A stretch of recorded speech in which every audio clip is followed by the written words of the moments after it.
Francisco nació en Asís, alrededor de 1181, hijo de Pedro Bernardone, un rico comerciante de telas, y doña Pica, una mujer piadosa y sencilla. En su juventud fue alegre, extrovertido, generoso, pero también vanidoso. Amaba la música, los amigos y los banquetes. Soñaba con aventuras y gloria como un caballero. Era querido por todos, pero el vacío en su corazón lo acompañaba en silencio. Durante una larga enfermedad se vio obligado a retirarse. En la soledad de su cama comenzó a sentir la inquietud de Dios. Una noche soñó con un palacio lleno de armas relucientes y escuchó una voz que le decía que esas armas eran para él y sus caballeros. Creyó que el sueño era señal de la vocación guerrera, pero era otra batalla que Dios le estaba preparando. Una guerra interior, una lucha contra sí mismo. Un día, cabalgando por las afueras de Asís, vio a un leproso en el camino. Su instinto le impulsó a retirarse, pero su corazón lo impulsó a seguir adelante. Desmontó, se acercó a él, le dio limosna y lo besó. En ese beso, algo cambió.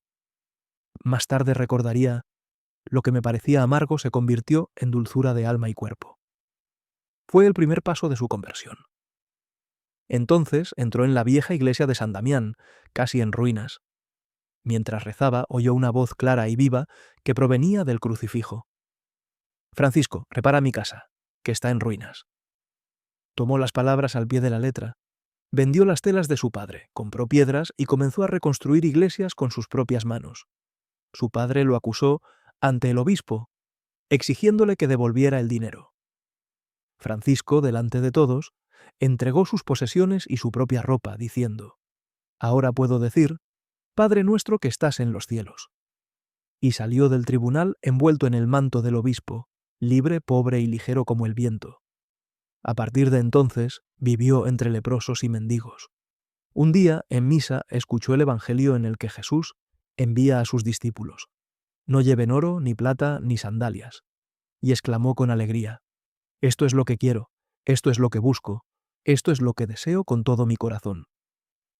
Entonces comenzó a vivir el evangelio al pie de la letra, caminando descalzo, vistiendo una sencilla túnica de tela cruda, llamando a todos hermanos y proclamando la paz. Pero la pobreza no lo libró de las tentaciones. En una ocasión se sintió fuertemente asaltado por pensamientos de impureza. Huyó del lugar y corrió afuera, adentrándose en la fría noche. Encontró un espino y, sin dudarlo, se arrojó en él, entregando su cuerpo al dolor como penitencia. Milagrosamente las espinas se transformaron en rosas blancas y rojas sin espinas. Francisco se levantó ileso, y desde ese día nunca más fue atormentado por las tentaciones carnales. Poco a poco otros hombres lo siguieron. Eran jóvenes que, como él, buscaban algo más de lo que el mundo ofrecía. Se llamaban a sí mismos frailes menores, los pequeños de Dios. Trabajaban, oraban, predicaban y servían a los pobres. Vivían sin nada, pero con el corazón lleno. Mientras caminaban por las calles cantaban: «Que el Señor te dé la paz».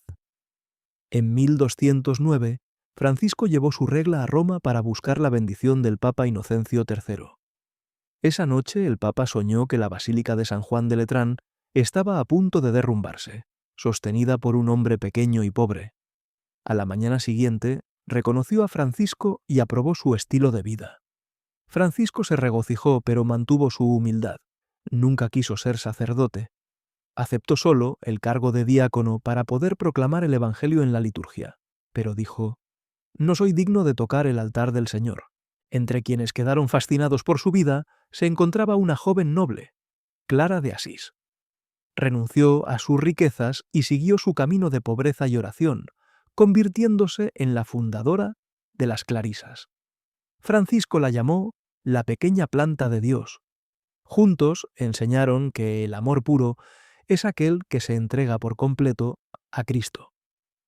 Francisco tenía una profunda piedad y amor por las cosas sagradas. Amaba la Eucaristía y la liturgia. Decía que todo lo que toca el cuerpo del Señor debe ser puro y hermoso. Reprendía a los hermanos que dejaban las iglesias sucias o los cálices desatendidos. Amaba la oración y los salmos. A menudo ayunaba durante largos periodos y peregrinaba al Monte Gargano, el santuario de San Miguel Arcángel, para pedir humildad y fuerza contra la tentación. Veía a Dios en todas partes. Llamaba al sol su hermano, a la luna su hermana, e incluso a la muerte su hermana muerte. Hablaba con los pájaros, y ellos parecían comprender. En Gubbio, un lobo aterrorizaba a la gente. Francisco fue a su encuentro, hizo la señal de la cruz y dijo: «Ven aquí, hermano lobo. En nombre de Cristo, no me hagas daño». El animal bajó la cabeza y los dos hicieron un pacto de paz. En 1219, Francisco cruzó el mar y fue a Egipto, en medio de las cruzadas, para encontrarse con el sultán al-Malik. No llegó con armas, sino con palabras de paz. Habló de Cristo, y el sultán, admirado por su valentía y mansedumbre, lo despidió con respeto. Fue un milagro de reconciliación en medio de la guerra. 3 años después, en Greccio, quiso celebrar la Navidad de una manera diferente. Preparó un Belén con heno, un buey y un burro, para mostrar al pueblo la humildad del Dios hecho niño. Esa noche, durante la misa, uno de los presentes vio al niño Jesús vivo en brazos de Francisco. Era el nacimiento del Belén cristiano. En el monte Alberne, al final de su vida, Francisco se recluyó en oración. Pasó días ayunando, orando para sentir, en cuerpo y alma, el amor de Cristo crucificado. Un día, vio en el cielo un serafín con la forma de Jesús en la cruz. Y al cesar la visión, percibió las llagas del Señor en sus manos, pies y costado. Estos eran los estigmas, el sello de la perfecta unión con el crucificado. Enfermo y ciego, regresó a la porciúncula. Aun con dolor cantó: «Alabado seas, mi Señor, por todas tus criaturas, por el hermano sol, por la hermana luna, por la hermana agua, por el hermano fuego y por la hermana muerte». Para él, todo era motivo de alabanza, incluso el sufrimiento. Dijo: «La alegría perfecta es sufrir por amor a Cristo». El 3 de octubre de 1226, sintiendo que su hora se acercaba, pidió ser enterrado desnudo. Cantó el Salmo 141 y agradeció a la hermana muerte por guiarlo a la vida eterna. Murió en paz, rodeado de sus hermanos, mientras la ciudad de Asís se llenaba de himnos. 2 años después, el Papa Gregorio IX lo canonizó. Francisco de Asís fue el pobre alegre, el hombre libre, espejo de Cristo. Vivió el Evangelio con sencillez, haciendo de la pobreza un camino de amor y humildad, la máxima sabiduría, y demostró al mundo que la santidad no es un ideal lejano, sino un camino de esfuerzo, conversión y entrega diaria. No quería ser admirado, sino imitado. Se convirtió en santo no de repente, sino paso a paso, caída tras caída, gracia tras gracia, hasta que su corazón se fundió con el de Cristo.